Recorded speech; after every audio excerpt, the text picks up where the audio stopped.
Hello, I'm Richard Gisbert, and you're at The Listening Post. One of the lesser-known consequences of the U.S.-led so-called war on terror has been a wave of anti-terrorism legislation in other countries. One of them is Ethiopia. Ethiopia has never been known for freedom of the press. And with the disputed general election back in 2005, ongoing internal conflicts with separatist groups, and the powers that be keeping a wary eye on the nearby Arab Spring, the government in Addis Ababa has been cracking down on the media. Its primary weapon is an anti-terror law that it passed in 2009, which has led to the sentencing of 11 journalists, sent dozens of reporters into exile, and has forced countless others to practice self-censorship. The Listening Post's Nick Muirhead now on the Ethiopian law that blurs the line between terrorism and journalism.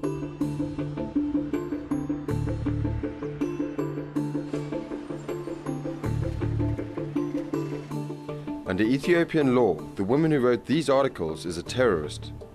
Riot Olemu was jailed in 2011 under the country's anti-terrorism law and charged with planning and conspiring a terrorist act, possessing property for terrorist acts, and participating in the promotion or communication of a terrorist act. She was sentenced to 14 years in Ethiopia's infamous Kaliti prison. 2 of the charges have now been dropped and her sentence commuted to 4 years, but there is little doubt as to what landed her in prison.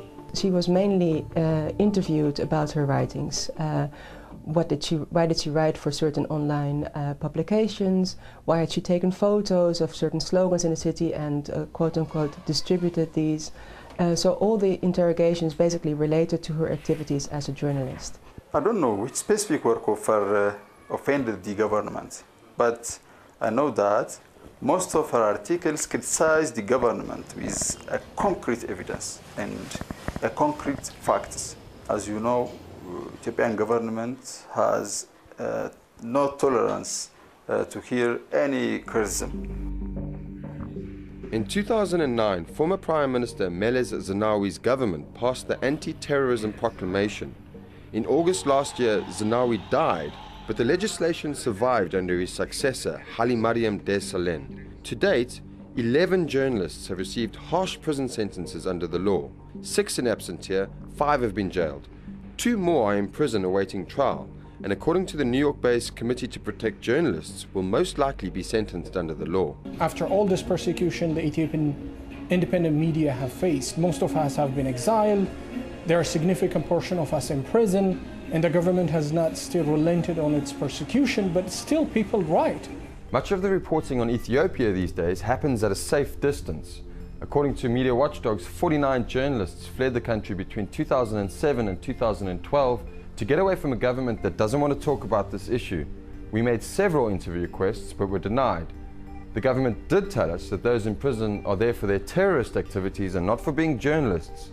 With convictions stacking up, however, terrorism and critical journalism in Ethiopia are starting to look like one and the same. The anti-terrorism proclamation is dangerous for journalists in 2 different ways. First of all, it's the letter of the law that's overly broad, in particularly Article 6 of the proclamation, which makes normal journalism a punishable offense. And the second point is the way that the law is being implemented. It was born out of the U.S. global war on terror. One of the things the United States did when United States declared the war on terror was look into the legal structure of partner countries, how their anti-terrorism law is designed, how effective it is, how cooperating it is. And now what happens is most countries, like Ethiopia, when they encountered U.S. assistance to beef up their legal structure, what they did was they used the new opportunity to squash dissent and free speech in their context. It's not only local journalists suffering under the long arm of the anti-terrorism law. In 2011, Swedish reporter Martin Schibbye and his cameraman were embedded with the Ogaden National Liberation Front, a separatist group the government deems a terrorist organization. Schibbye says they were both wounded during their capture by government troops, but instead of being treated in a hospital, for the next 4 days were forced to act in front of government cameras in order to provide evidence that will be used against them in their trial. We under gunpoint or forced to say things on tape. They bring in 2 civilians, dress them as rebels, and put them in the same frame as us, give them guns. At one point, I get to talk to the president of the Somali regional state, and he tells me on a satellite telephone that he's not satisfied with our performances during today's filming. So tomorrow we will have to do it all over again. Sit properly. I have a Sit properly. Just The next day they kind of hire the stakes, and Abdullah Verar, the vice president, he arranges a mock execution where I am forced to walk towards a desert horizon, and behind me I have 45 Ethiopian army soldiers who secures their guns, and they say, now you have to tell the truth or we will shoot you. You will die here in the desert and we will blame the rebels. And then they fire in the bush next to me. And from the shot I fall down on the ground and realize that I'm still alive. And then a film camera comes up and another interrogation takes place. The reason we came... The so-called confessions filmed in the desert were aired on state-run television, but that was only the beginning of their legal woes. The entire proceedings really were wrought with fair trial violations. They obviously were being tried in a country which they did not speak the language.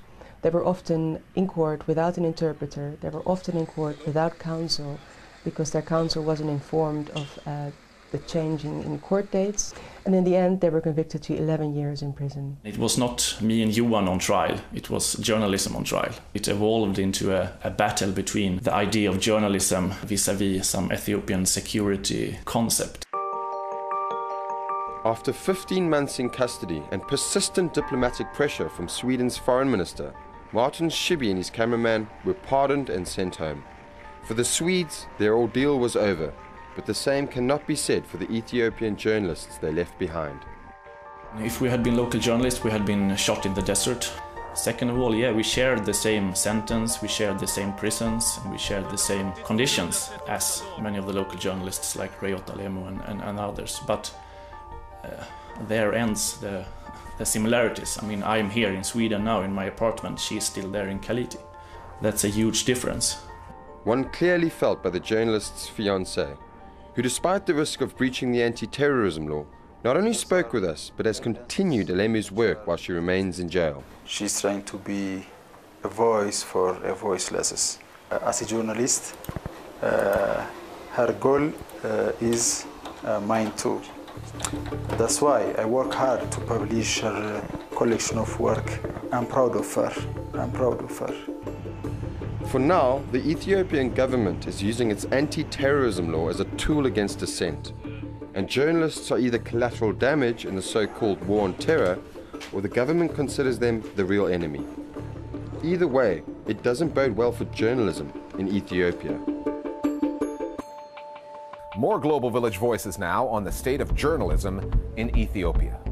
The risks of trying to practice ethical journalism in Ethiopia range from oral and written warnings by state officials, which leads to self-censorship in fear of that, to, arrest and intimidation, as what has happened so far to Reot and many others, which has worsened the crackdown against the free press in Ethiopia.